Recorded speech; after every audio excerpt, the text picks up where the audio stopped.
तृणमूल कांग्रेस के विधायक के द्वारा गंगा में बहा देने की बात करना, यह इरेडिकेशन ऑफ सनातन धर्म यानी हिंदू धर्म के समूल नाश के एजेंडा को किस नफरती मुकाम तक ले जाना चाह रहे हैं, यह बात हम स्पष्ट रूप से सुनना चाहते हैं कांग्रेस के शीर्ष नेतृत्व से, सोनिया जी, राहुल जी और उनके अध्यक्ष खड़गे जी। यानी अब एजेंडा बिल्कुल साफ हो गया है कि जो चुनाव आगे बढ़ रहा है, मुख्य मुद्दों के ऊपर कोई जवाब इन दलों के पास नहीं है। इसलिए हिंदुओं के प्रति नफरत को इस सीमा तक ले जाना कि हिंसात्मक आह्वान करना, यह बहुत खतरनाक है। और मैं देश के प्रबुद्ध मतदाताओं से कहना चाहूंगा कि याद रहिए कि ये हिंसा का आह्वान करने वाले लोग जो देश को कट्टरपंथी ताकतों के आगे किसी भी सीमा तक आग में झोंकना चाहते हैं और चुनाव चल रहा है, तो ये पंक्ति उनके लिए कहना चाहूंगा कि समर शेष है नहीं पाप का, भागी केवल व्याध, व्याध कसाई को कहते हैं। समर शेष है नहीं पाप का, भागी केवल व्याध, जो तटस्थ हैं समय लिखेगा उनका भी अपराध। तो मैं देश की जनता से आह्वान करता हूं कि इस विषय में तटस्थ रहने की आवश्यकता नहीं, आगे बढ़कर वोट करिए और ऐसे लोगों को मुंह तोड़ जवाब दीजिए। और एक बार पुनः इंडी गठबंधन के नेतृत्व से मैं पूछना चाहता हूं कि यह सांप्रदायिक वैमनस्य की हिंसा की इस पराकाष्ठा के ऊपर उनका क्या कहना है। मल्लिकार्जुन खड़गे ने पीएम को लेटर लिखा है, मैनिफेस्टो को लेकर पीएम जो है सो गुमराह कर रहे हैं। जो कुछ मैनिफेस्टो में लिखा है वो उनकी पिछली कारगुजारियों की पृष्ठभूमि में साफ है। वो कह रहे हैं कि अल्पसंख्यकों के लिए उन्होंने प्रावधान की बात कही है, अल्पसंख्यकों के लिए खान पान के संरक्षण की बात कही है ना। ये बताइए, सिखों में झटके की बात होती है, झटके के संरक्षण के लिए कांग्रेस ने कभी कुछ किया है? दूसरे अल्पसंख्यक हैं जैन, जो एक्सट्रीमली वेजिटेरियन है, उनके संरक्षण के लिए कुछ किया है? पारसी खान पान के लिए, पारसी और यहूदी खान पान के लिए, साफ सबको समझ में आता है। खड़गे जी को समझना चाहिए, देश की जनता इतनी नासमझ नहीं है। और अल्पसंख्यकों के लिए मनमोहन सिंह जी का वो बयान नहीं याद है, माइनॉरिटीज पर्टिकुलरली मुस्लिम्स, ये तो वीडियो है ना जिसका वो बचाव कर रहे थे, इसमें भी कहीं कोई कंफ्यूजन नहीं है। और मैं दूसरी बात कहना चाहता हूं कि भाई उन्होंने कर्नाटक में मुस्लिमों को आरक्षण में डाल ही दिया ना, तो बहुत साफ हम कहना चाहते हैं, जैसे देश में घुसपैठियों को बढ़ावा दे रहे हैं, एससी एसटी ओबीसी के आरक्षण में भी घुसपैठियों को बढ़ावा दे रहे हैं।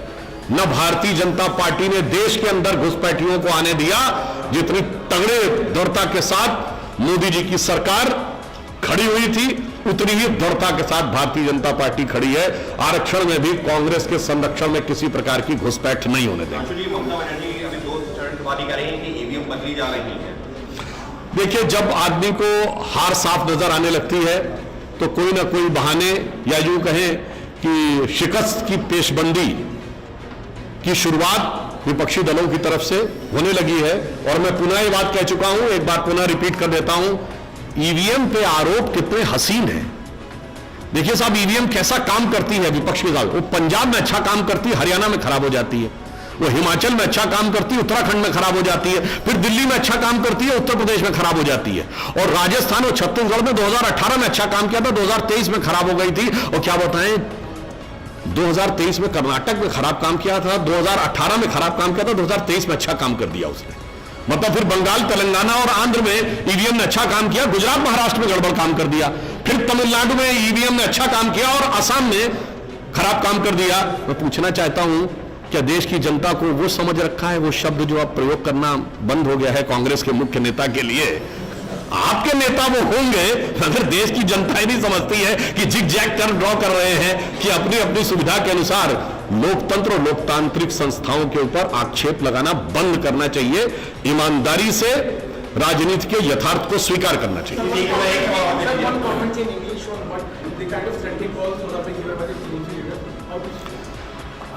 Congress party envisaging their inevitable defeat and the Indy alliance now going berserk. They are gradually losing their mental cool and balance. So they are going to the extent of invoking violence on the hardline communal agenda. and their communal agenda is getting gradually exposed. First, they have tried to put the communal lining in their manifesto. Then they tried to communalize the reservation issue. Then, just 2 days back, their candidate in Farrukhabad constituency of Uttar Pradesh has talked about vote jihad. This is a typical communal hardliner, even going to the extent of violent call. And now the Trinamool Congress MLA Humayun has gone to the extent of saying कि we are so much of percentage, if you are in that much of percentage, हम आपको गंगा में बहा देंगे. We will vanish you and drown you in the river Ganga. So this is now become a categorically violent call on the very derogate criminal basis.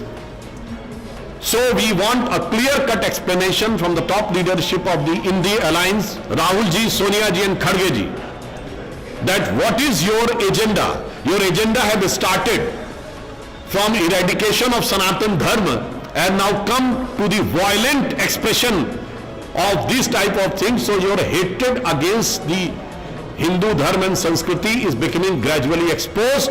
I want a clear and categorical answer from the top leadership of the India Alliance, Rahul ji, Sonia ji and Kharge ji. Sir एक प्रश्न है मेरा.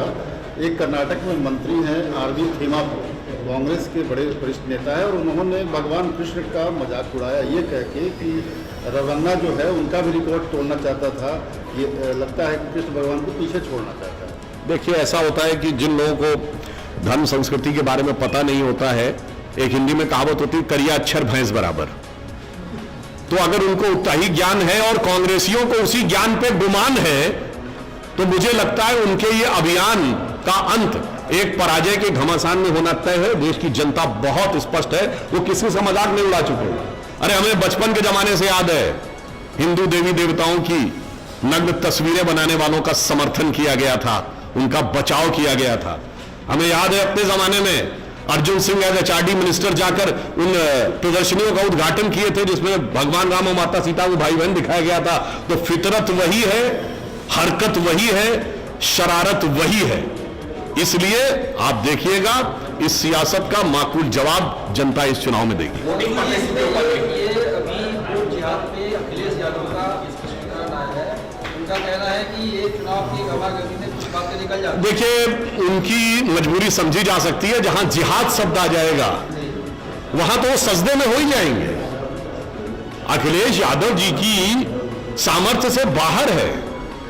यानी अखिलेश यादव जी की जो क्षमता है, जो हैसियत है ही नहीं कि जिहाद वर्ड आने के ऊपर कुछ कर दें.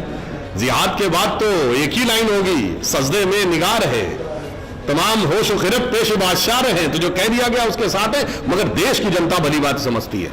ये वोट जिहाद शब्द क्या है? लव जिहाद से तो बड़ी आपत्ति है. जो शब्द केरल के मुख्यमंत्री वीएस अच्युतानंदन ने दिया था, जो केरल कांग्रेस के मुख्यमंत्री ओमन चांडी ने केरल की विधानसभा में बोला, जो 9 दिसंबर 2009 को केरल हाईकोर्ट ने Shahjahan versus state of Kerala case में बोला, उससे तो आपत्ति है. मगर वोट जिहाद से बहुत मोहब्बत है. इस मोहब्बत की दुकान की असली पहचान क्या है, ये जनता में साफ हो गई.